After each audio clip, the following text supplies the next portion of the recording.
এত মেকানিজম করা, এর ভিতরে ছয়টা সার্কিট আছে। এইটার মেকানিজমটা এমনভাবে করা যে আমার ইঞ্জিনের চাহিদা অনুসারে জ্বালানি আর বাতাসের মিশ্রণ ঘটাবে। কোনো সময় বাতাস বেশি লাগবে, কোনো সময় বাতাস কম লাগবে, জ্বালানি বেশি লাগবে, বাতাস আনুপাতিক হারে কম বেশি লাগবে। এই কাজটা শুধুমাত্র ইঞ্জিনের ডিমান্ড অনুসারে এই কার্বোরেটরটা বাতাস আর জ্বালানি মিশ্রণ ঘটাবে, যে ওর ডিমান্ড অনুসারে। এখন আমার গাড়ি যখন স্পিড বাড়াবো তখন আমার জ্বালানি বাতাস দুটোরই বেশি লাগবে না?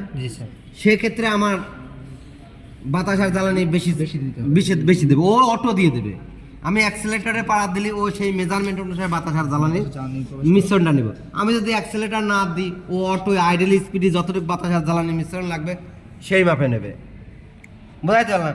এখন 1 নাম্বার গিয়ারে যদি আমি যখন গাড়ি চালাবো, 1 নাম্বার গিয়ারে গাড়ি চালানোর সময় কম লাগবে না, 1 নাম্বার গিয়ারে গাড়ি চালানোর সময় শক্তিটা বেশি হয়, রোডের সাথে বেশি ঘর্ষণটা বেশি হয়। 1 নাম্বার ঘর্ষণটা বেশি হয়, ওই সময় জ্বালানির মিশ্রণটা একটু ভারী হয়। ওই সময়টা জ্বালানি বেশি দেওয়া হয়, বাতাস কম দেওয়া হয়, মানে ফুয়েল বেশি আর বাতাস কম। হ্যাঁ, তাহলে আমার যেই স্পিডে যেটা দরকার সেই স্পিডে সেই মানটা নির্ধারণ করে দেয়। আমি আর তুমি তো জ্বালানি আর বাতাস মাইপে দিই, কিন্তু এই মেজারমেন্টের কাজটা করে কার্বোরেটর। এমন এক ডিভাইস অনুপাত নিয়ন্ত্রণ করে গাড়ির গতি এবং যেটা বলি স্পিড বলি এবং কোন গিয়ারে চলতে সব কিছু মেজারমেন্ট করে ও ক্যালকুলেশন করে বাতাস আর জ্বালানি মিশ্রণ করে দিচ্ছে। এইটা দেখছে যে এইটার নাম হচ্ছে কি না, এটা ইনটেক ম্যানিফোল্ড। ওখানে কিন্তু আমি শিখতে থাকলাম, এটা কিন্তু ইনটেক ম্যানিফোল্ড, এটা থেকে ইনটেক ম্যানিফোল্ড। আর একটা ম্যানিফোল্ড আছে নাকি? Exhaust manifold. চিনো তো এক্সজস্ট ম্যানিফোল্ড? এই যে এটা এক্সজস্ট ম্যানিফোল্ড। এক্সজস্ট ম্যানিফোল্ডের কাজ কি? পুরা ধোয়া, অতিরিক্ত বাতাস না, পুরা ধোয়া এই পাশে দিয়ে ঢোকেছে বাতাস আর জ্বালানির মিশ্রণ, আর ওই পাশে যখন প্রজ্বলন শেষ হয়ে এক্সজস্ট বাল্ব খুলে গেলে পর পুরা ধোয়া বের হয়ে যাবে, সাইলেন্সার বক্স দিয়ে বের হয়ে যায়, যেটা এক্সজস্ট ম্যানিফোল্ড দিয়ে সাইলেন্সার বক্স হয়ে বের হয়ে যাবে। আর এই দিক থেকে যখন আসছে এর উপরে একটা থাকবে হচ্ছে এয়ার ফিল্টার। আমাদের একটা গাড়িতে কয়টা ফিল্টার ব্যবহার হয়?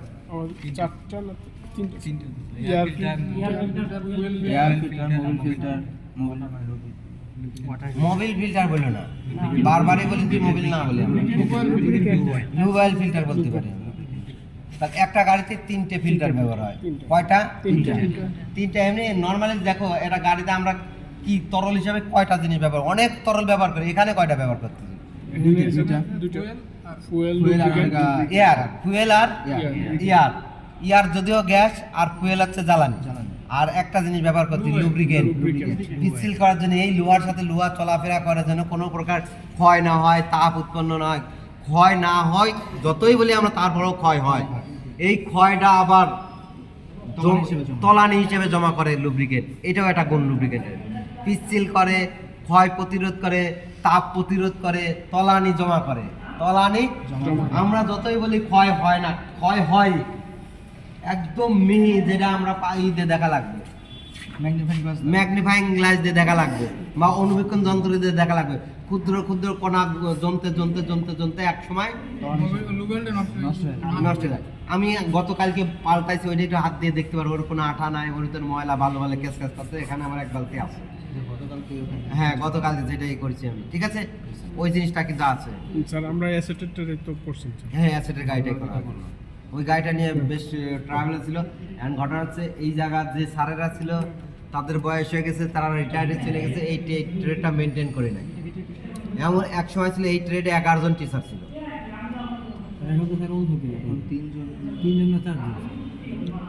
যদি বলা হয় একজন, আমি সরকারি হিসেবে এক সময় 11 জন টিচার ছিল। এখন সেইটা আগের থেকে কার্যক্রম বাড়েছে, কিন্তু জনবল। এখন ঘটনা হচ্ছে, আমাদের আগে যে সরকার বা যারা মহোদয়রা ছিল তাদের লোক দরকার আছে, পুলিশের লোক বেশি দরকার ছিল, ঠিক আছে। ওই মহোদয়গণদের পুলিশের লোক বেশি দরকার ছিল। সব জায়গায় পদ খালি হয়েছে। এখানে এখনো 16 জন নিয়োগ দিতে পারে এই ট্রেনে, পদ খালি।